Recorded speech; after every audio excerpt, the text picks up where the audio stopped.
Assalamualaikum warahmatullahi wabarakatuh. Alhamdulillahi rabbil alamin. Wassalatu wassalamu ala sayyidina Muhammadin wa ala alihi wa sahbihi ajma'in, amma ba'd. Puji syukur kita panjatkan kehadirat Allah, pencipta semesta alam. Salawat dan salam kepada junjungan kita Nabi besar Muhammad sallallahu alaihi wasallam beserta keluarga dan sahabat beliau sekalian. Yang kami hormati guru-guru kami yang hadir di subuh yang mulia ini, hadirin wal hadirat yang dimuliakan Allah, juga mustami radio yang turut menyiarkan ceramah di Masjid Raya Baitur Rahman. Alhamdulillah kita sudah berada di tanggal 11 bulan Sya'ban, 4 malam lagi kita berada di nisfu Sya'ban. Nisfu artinya pertengahan, pertengahan bulan Sya'ban. Sebagaimana kita ketahui, bulan Sya'ban adalah bulan sebelum bulan Ramadan. Bulan Ramadan diwajibkan oleh Allah kepada kita untuk salat, untuk puasa wajib, rukun Islam, ya. Karena Islam ini terdiri dari 5 rukun. Buniyal Islamu ala khamsin, didirikan Islam atas 5 rukun, 5 perkara. Yang pertama mengucap 2 kalimah syahadah, syahadatain. Yang kedua salat 5 waktu. Yang ketiga zakat, dan yang keempat puasa, wasaumi Ramadhan. Dan yang kelima naik haji. Bagi orang-orang yang beriman, mudah-mudahan kita semuanya menjadi orang beriman, menunggu Ramadan adalah kerinduan. Kita rindu dan kita berdoa supaya sampai kita baligh Ramadan. Allahumma baligh Ramadan. Ya Tuhan kami, ya Tuhanku, sampaikanlah kami kepada bulan suci Ramadan. Nah, kenapa kita merindukan Ramadan? Ramadan adalah penghulu segala bulan, penghulu. Jadi datangnya penghulu, raja di raja bulan, Syahrul Azim, bulan yang sangat agung, Syahrul Quran, bulan diturunkan Al-Quran, bulan pengampunan dosa-dosa kita, banyak ibadah di dalamnya. Maka para ulama juga berdasarkan hadis-hadis Rasulullah, walaupun hadis tidak sampai ke derajat sahih, bulan malam nisfu Sya'ban itu malam yang sangat bermakna, dan sesuatu yang baik itu kemudian berakar, tumbuh, mendalam, menjadi sesuatu yang tidak dipisahkan, yang tidak bisa dipisahkan dengan kehidupan orang-orang Muslim Aceh. Bagaimana orang-orang Islam di Aceh menyambut nisfu Sya'ban? Sebenarnya telah ditulis juga oleh ulama-ulama di dalam kitab-kitab mereka bahwa nisfu Sya'ban punya kelebihan, punya kelebihan, tetapi kemudian setelah diteliti ada hal-hal yang tidak sahih, tidak sahih. Tetapi kalau kita tinjau di segi adat istiadat, adat Aceh ini berasal dari agama Islam juga.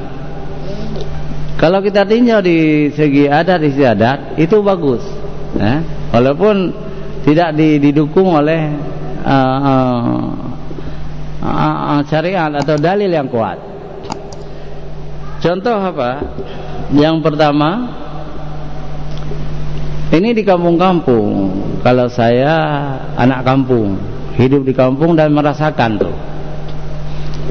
Jadi malam nisfu Sya'ban dinamakan di dalam kitab itu Bara'ah. Nah, itu kan bahasa Al-Quran. Bara'ah itu artinya pemisah. Pemisah antara tahun ini dengan tahun ini, tahun baru. Pemisah antara diterimanya amal manusia, dibukukan, dinaikkan ke Lauh Mahfuz, dan kemudian manusia hari itu sudah kembali ke fitrah, tidak punya dosa. Tanggal 16 nanti, tanggal 16 Sya'ban, dihitung lagi dosa-dosa kita. Nah, ini didukung oleh sejumlah kitab-kitab ditulis oleh para ulama. Malam Bara'ah itu adalah malam ditutupnya buku amalan, ya. Buku amalan kita ditutup. Kemudian di malam Lailatul di malam nisfu Sya'ban itu 15 Ramadan kita sudah nol kembali, fitrah, suci. Besok dosa lagi gitu kan. Nah, jadi dosa tahun lalu sudah ditulis dalam buku.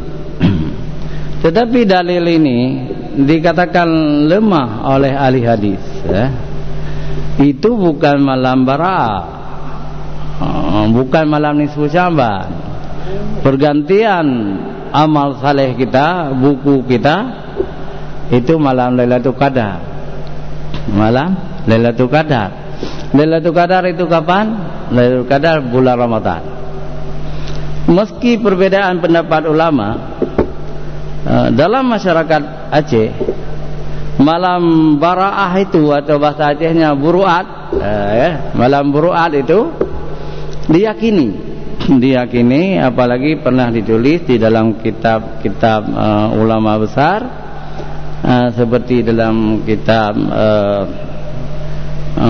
Siratal Mustaqim oleh Syekh Nuruddin Ar-Raniri, diperkuatkan oleh kitab Sabilal Muhtadi, diperkuatkan oleh kitab Hidayatus Salikin oleh Al-Palembani, diperkuatkan dalam kitab-kitab lain, bahwa malam Bara'ah itu atau malam Buruat itu memang agung, memang kuat. Makanya seluruh dunia muslim termasuk Aceh ada beberapa amalan. Amalan pertama itu masyarakat Aceh itu di menasah-menasah, di kampung-kampung berkumpul malam 15 berkumpul nisfu Sya'ban. Mungkin ini ada Bapak mantan wali kota Luk Semawe, ya, Bapak Rahmat Syah, di kampung beliau di sana. Jadi setelah maghrib orang datang ke menasah semuanya, atau ke masjid, musala, ya. Ada apa gitu, ya. Yang pertama setelah maghrib itu ada kenduri. Kenduri itu dari mana? Dari rumah. Dari rumah dibawa, kemudian nanti mereka makan nasi bungkus dengan lauk pauk yang enak. Umumnya di kampung-kampung itu ayam yang enak dimasak, tapi ada juga ikan. Nah, setelah itu duduk-duduk, setelah orang itu makan di malam Buruat itu, malam nisfu Sya'ban, nanti salat Isya berjamaah. Setelah salat Isya berjamaah, ada ceramah sedikit. Biasa diundang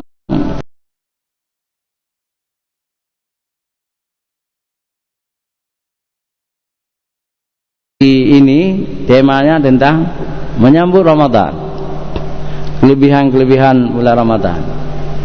Nah, setelah ceramah itu ada salat, ya, salat nisfu Sya'ban. Modelnya berbeda dengan salat 5 waktu. Zikir-zikir tasbih cukup banyak, dan rakaatnya Masya Allah 100 rakaat.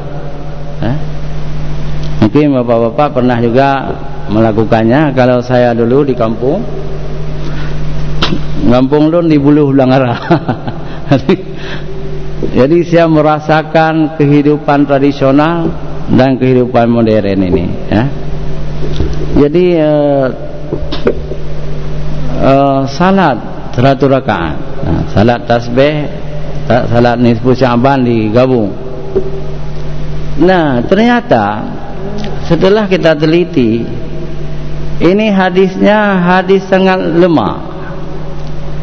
Yusuf Qaradawi mengatakan hadis palsu.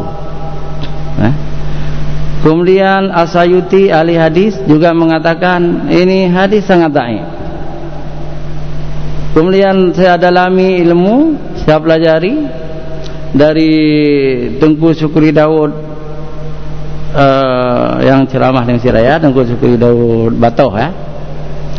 Kemudian dari Profesor Ademan saya pelajari, dari Abu Daud Zamzami almarhum yang baru-baru ini meninggal, kita pelajari. Ternyata salat nisfu Sya'ban ini juga salat tasbih ini muncul di Suriah, muncul di Palestina dulu. Kemudian diambil kesimpulan salat itu tidak ada. Nah, ini kan sudah khilafiyah. Sebenarnya tidak boleh di mimbar ini, nanti banyak yang marah, kan. Tetapi itu bukan dari saya, dari guru-guru kita. Dari guru-guru kita. Mungkin kita boleh juga bertanya kepada Dr. Fauzi Saleh atau kepada siapa. Jadi kurang kuat dalilnya. Tetapi kita tidak harus berbeda. Maksudnya jangan dianggap Ustaz Amir sudah begini-begini, tidak, ya. Justru kita kemukakan untuk kita pelajari, ya. Kalau mau salat silakan, ya. Kalau mau macam-macam silakan. Misalnya digalakkan di malam nisfu Sya'ban ini membaca Yasin 3 kali. Setelah tamat kita ulangi, baca lagi 3 kali. Itu sangat besar pahalanya. Ternyata ini juga hadis maudhu', hadis yang palsu. Saya tidak mau memperbincangkan lebih banyak ini. Semua kita punya guru. Tanya sama guru, tanya dalilnya, ya. Yang kita sepakati adalah nisfu Sya'ban mengingatkan kita bahwa bulan suci Ramadan tinggal setengah lagi bulan Sya'ban ke depan. Tinggal 14 hari lagi. Setelah itu hari ini 11, ya. Kemudian nanti nisfu Sya'ban, setelah nisfu Sya'ban 14 hari lagi sudah Ramadan. Ini yang harus kita ingatkan. Nah, apakah sudah kita lakukan evaluasi atau belum? Evaluasi apa? Ilmu itu ibarat parang. Bahasa Aceh rayu sikin. Yang rayu yang tak utian. Parang, kalau di Aceh Utara parang. Parang, ya. Parang itu kalau tidak diasah tumpul dia. Sikin juga begitu. Kalau tidak kita asah tumpul. Ale logong ke masa orang Aceh rayu logong. Han luli tata. Begini juga dengan ilmu fikih, ya.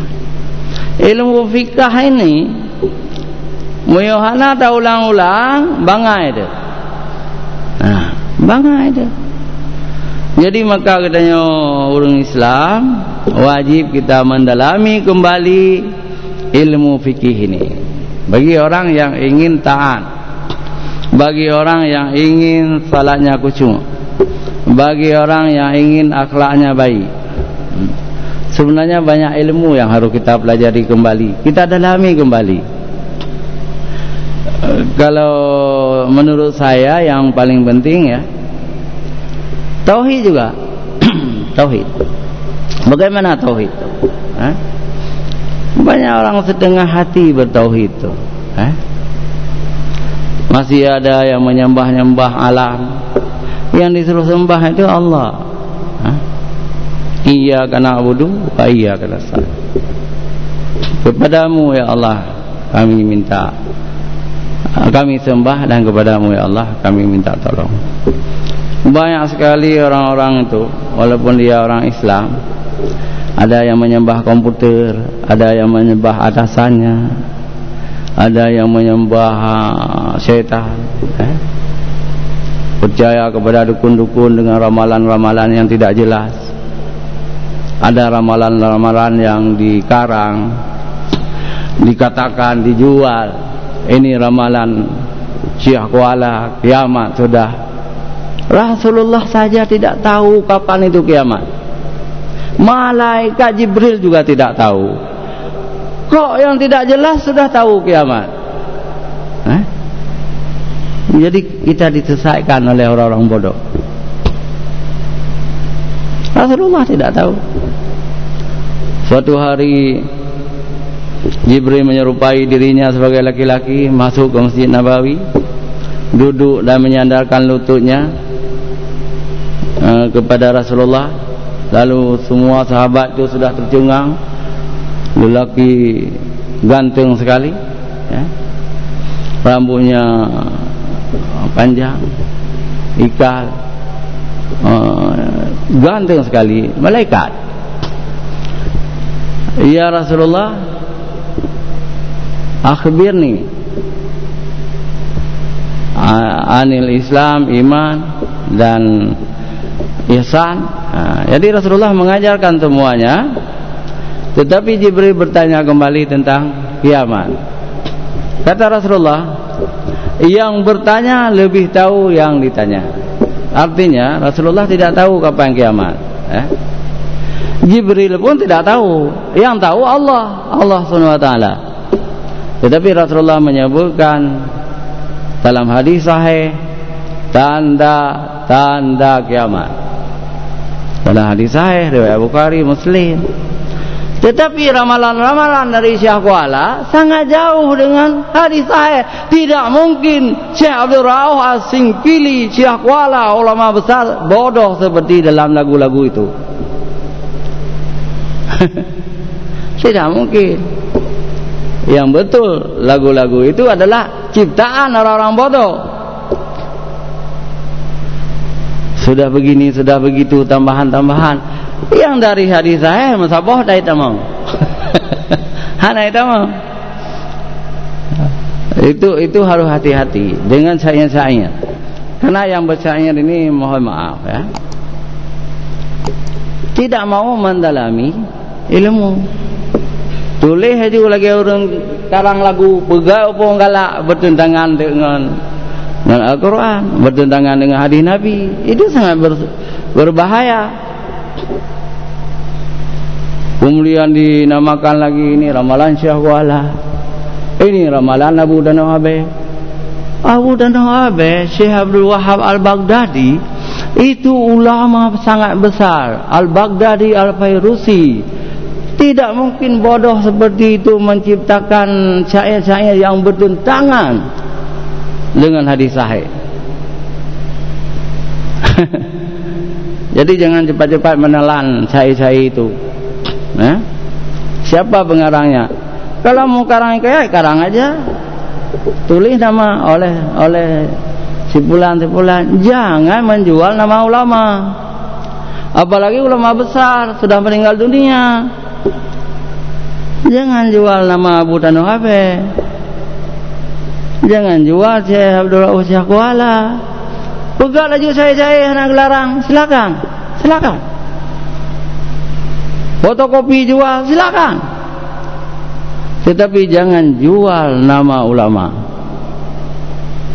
Karena ulama tidak mungkin mengarang syair-syair itu bertentangan dengan hadis sahih. Nah, ini kita ingatkan. Hadirin wal hadirat yang dirahmati Allah Subhanahu wa taala.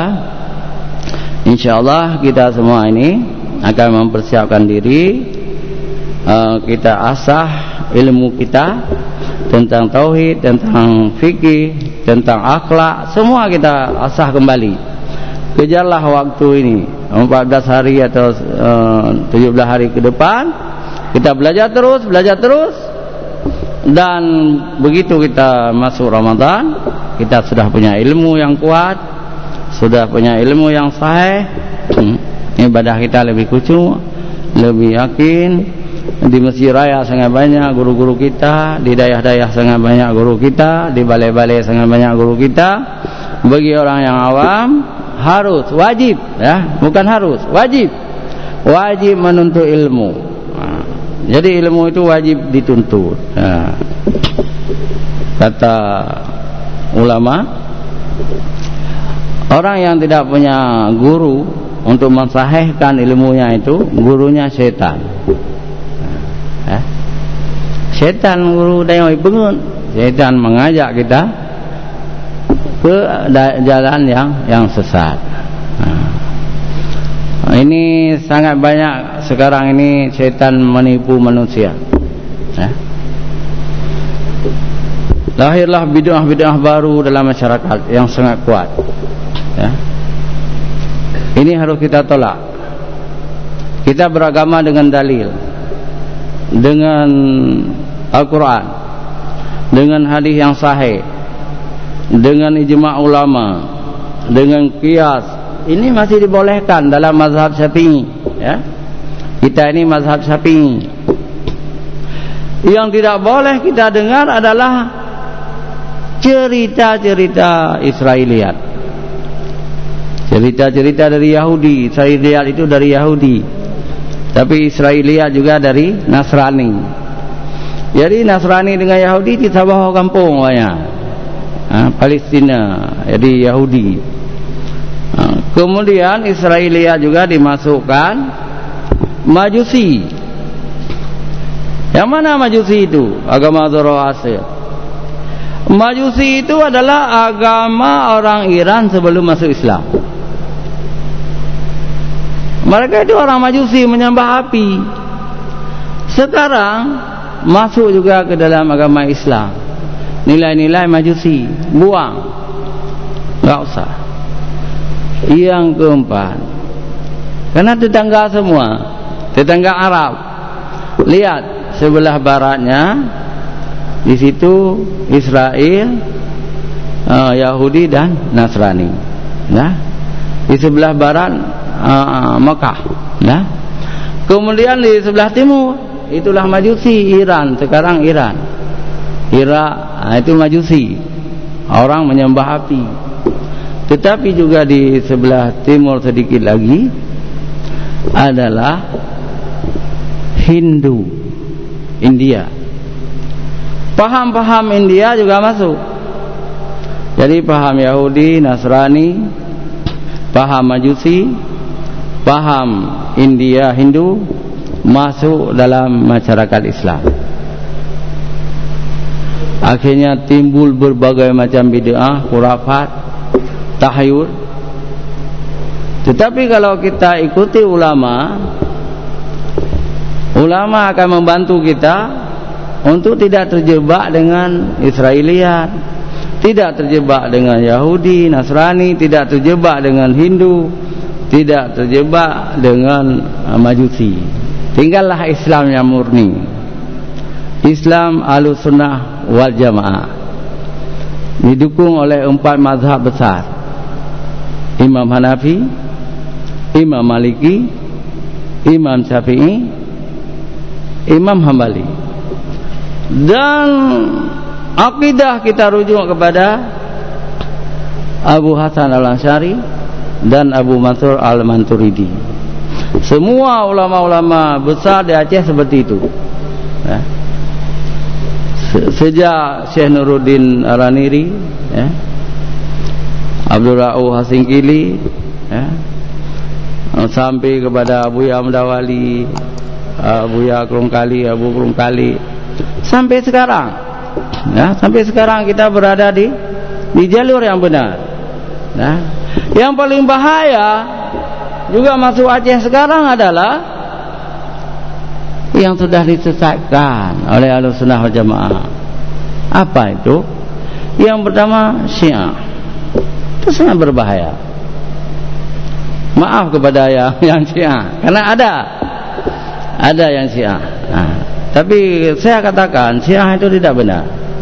Karena rukun imannya 6 juga, tetapi ditukar. Kalau kita Ahlussunnah wal Jamaah, rukun iman kita yang ke-6, kita beriman kepada qada dan qadar. Tetapi orang Syiah, rukun iman yang ke-6 adalah percaya kepada Ali bin Abi Thalib Khalifatullah. Dengan demikian mereka tidak mengakui Abu Bakar, Umar, Utsman. Nah, jadi berbeda. Belum lagi berbeda yang sumber kita. Al-Quran kita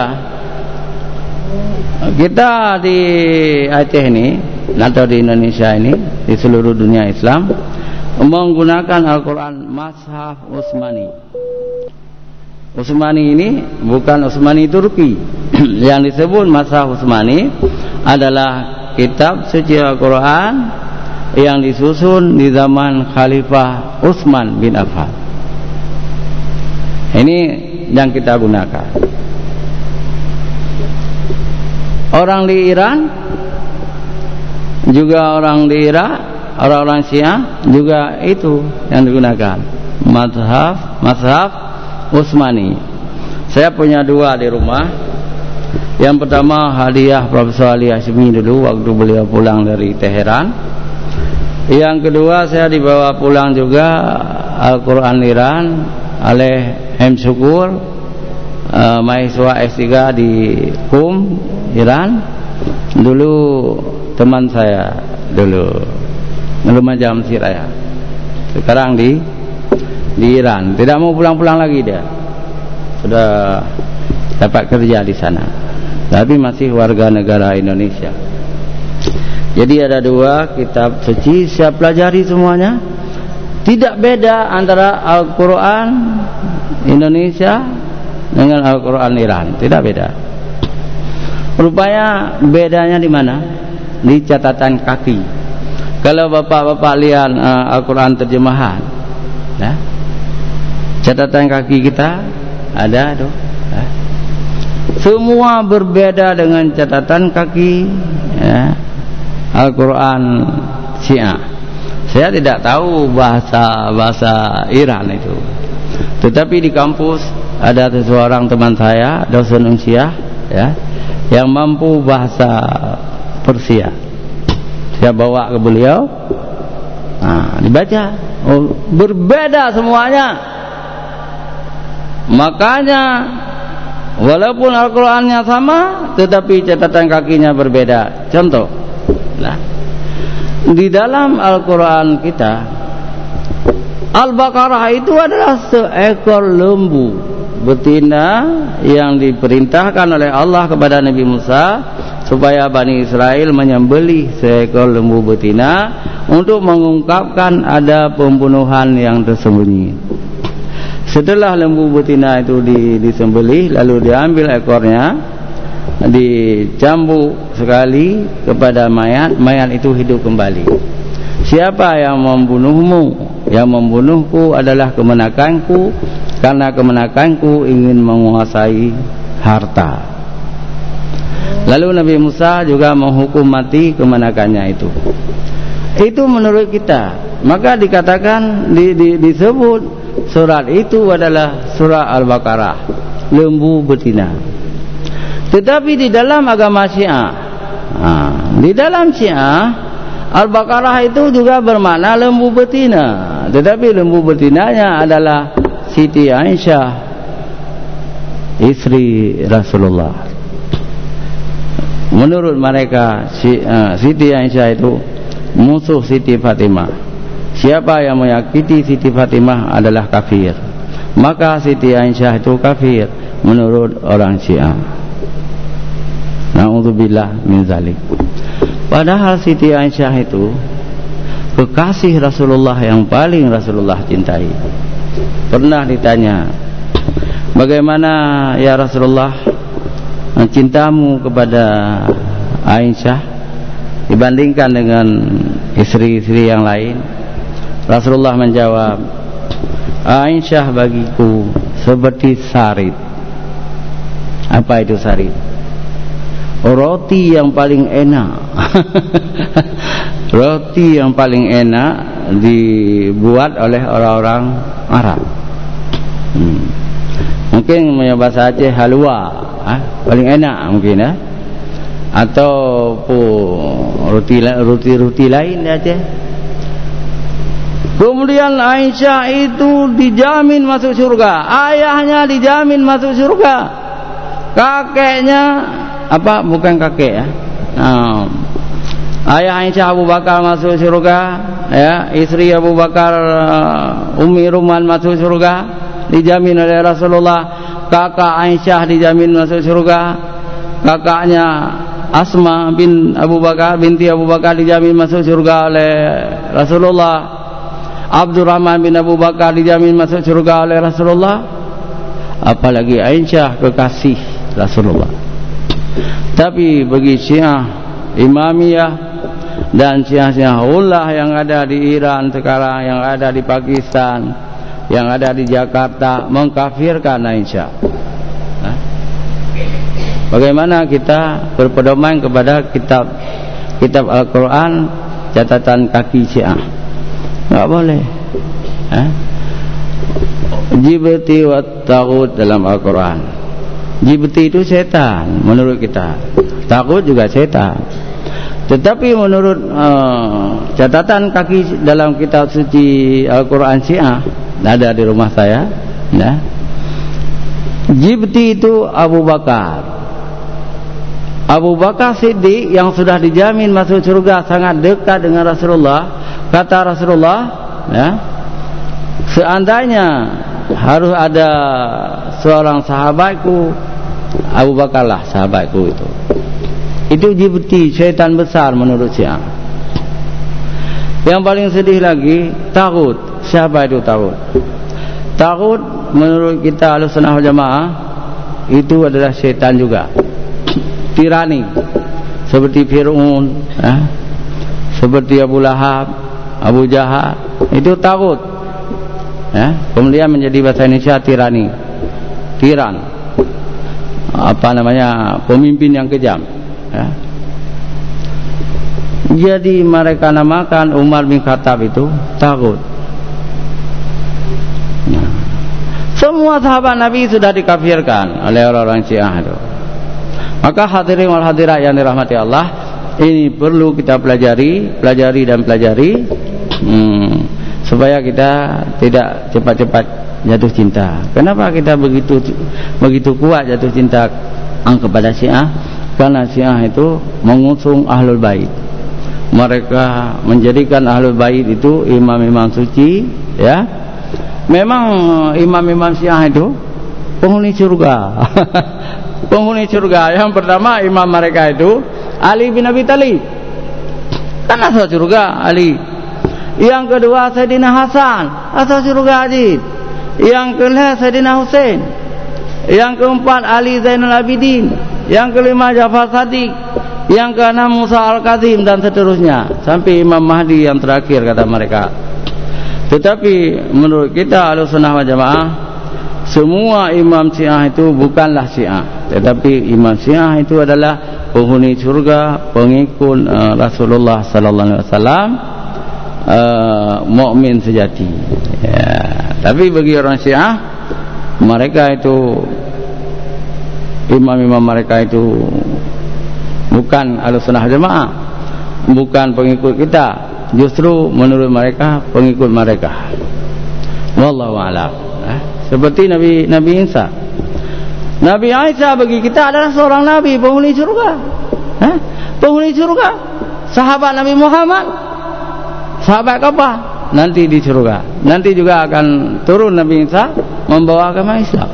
Tetapi bagi orang kafir, orang Kristen, Nabi Isa itu anak Tuhan. Naudzubillah min dzalik. Hadirin wal hadirat yang dirahmati Allah, hanya sampai di sini. Selamat menuntut ilmu menuju bulan Ramadan yang akan datang. Mudah-mudahan kita diberi kesempatan oleh Allah SWT panjang umur sampai kita ke bulan suci Ramadan. Panjang umur karena maut ini, ya, Allah yang tahu. Sedang sehat meninggal dunia, sakit meninggal dunia, tua meninggal dunia. Kita berlangsungkawa yang sedalam-dalamnya kepada Abu Daud Dantami, Ketua MPU Aceh. Beliau sudah kembali beberapa hari yang lalu. Kalau enggak salah hari ini hari ke-10 beliau, ya. Beliau ulama besar dan murid langsung dari Abuya Mudawali. Abu Daud Dantami itu murid langsung dari Abuya Mudawali. Sama dengan Tumin. Tumin juga murid langsung, ya. Kemudian turut berlangsung kawa juga kepada seorang tokoh Aceh juga, yang sebenarnya di urang kampung lu, Dr. Adenan Ganto, ya. Sudah kembali beliau juga. Kita kehilangan besar. Beliau ahli ilmu ekonomi dan berjasa dalam mendirikan bank sistem Islam, sistem syariah. Berjasa beliau, ya. Kedua mereka kita berdoa semoga Allah SWT memberi rahmat di kuburan mereka masing-masing. Hanya sampai di sini. Hadanallahu yakum ajma'in. Wassalamualaikum warahmatullahi wabarakatuh.